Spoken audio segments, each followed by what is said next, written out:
Shalom, selamat pagi, selamat datang di YouTube channel saya, It's Me Foni. Apa kabar?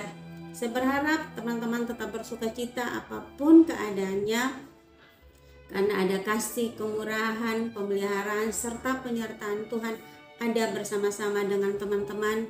Dan yakinlah bahwa apapun yang sedang teman-teman hadapi, teman-teman tidak berjuang seorang diri, tidak bergumul seorang diri, karena ada Tuhan Yesus bersama-sama dengan teman-teman sekalian. Baik, sebelum menonton tayangan ini sampai selesai, jangan lupa tinggalkan jejak teman-teman dengan mensubscribe, like, komen, dan share ya YouTube channel ini, agar kita semakin bertumbuh bersama mengenal siapa Tuhan kita, Yesus Kristus. Terima kasih. Pagi hari ini kita akan merenungkan sebuah kebenaran firman Tuhan yang terambil di dalam kitab Yesaya pasal yang ke-50 ayat yang keempat. Demikian bunyi firman Tuhan. Tuhan Allah telah memberikan kepadaku lidah seorang murid, supaya dengan perkataan aku dapat memberi semangat baru kepada orang yang letih lesu. Setiap pagi ia mempertajam pendengaranku untuk mendengar seperti seorang murid. Amin. Teman-teman, saat kita masih kecil, kita bisa membedakan suara kendaraan yang dipakai oleh orang tua kita. Kita tahu saat deru motor atau mobil itu mendekat atau menjauh. Karena apa? Karena kita terbiasa mendengar suaranya, sehingga kita menjadi peka akan suara kendaraan orang tua kita. Kita pun akan tahu suara-suara kendaraan lainnya yang melintas. Telinga kita peka untuk membedakannya. Teman-teman, sama halnya Tuhan inginkan terjadi dalam hubungan kita dengan Tuhan. Kita perlu belajar peka akan suara Tuhan.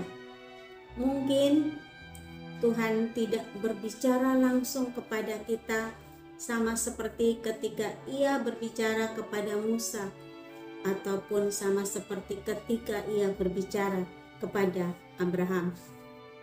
Syukurlah Ia memberikan kepada kita kitab suci, yaitu Alkitab, yang adalah firman Allah dan suara Tuhan bagi kita manusia. Saat kita membacanya, kita sedang melatih kepekaan kita. Saat kita mendengarkannya, kita sedang melatih telinga kita untuk mendengarkannya.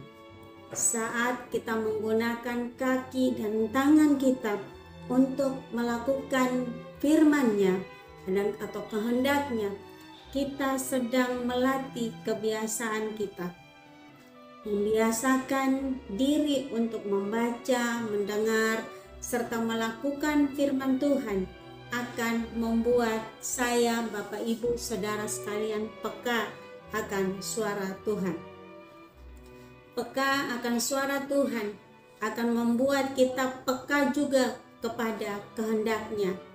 Peka akan kehendak Tuhan akan membuat kita selalu rindu menyenangkan hati-Nya melalui apa? Melalui setiap perbuatan kita.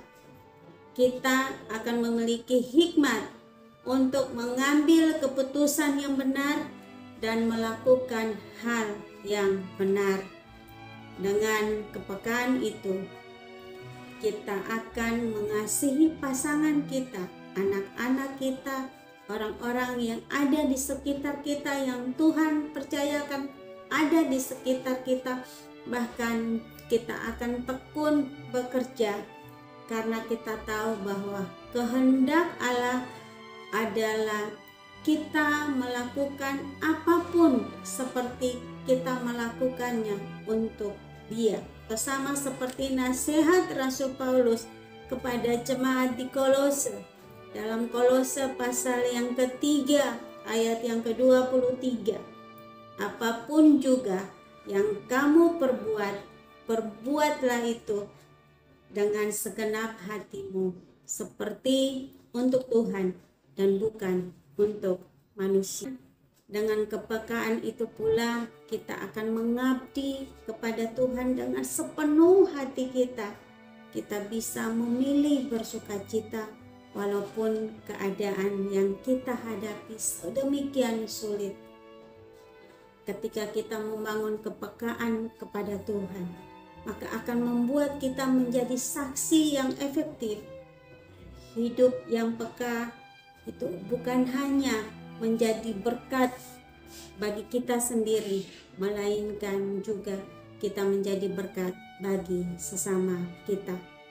Ketajaman kita dibutuhkan sesama demi menghadapi pergumulan mereka, teman-teman, sebab tidak ada yang lebih membahagiakan selain daripada menjadi saksi yang efektif bagi Tuhan.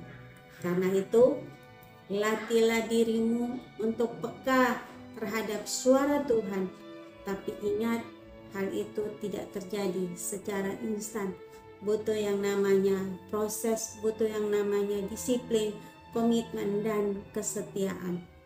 Lakukanlah hal-hal yang menunjang kepekaan teman-teman dan akan membuatmu semakin hari semakin peka akan suara Tuhan dan akan membuatmu semakin hari melakukan hal-hal yang benar sesuai dengan kehendak Tuhan. Sekian, Tuhan Yesus memberkati.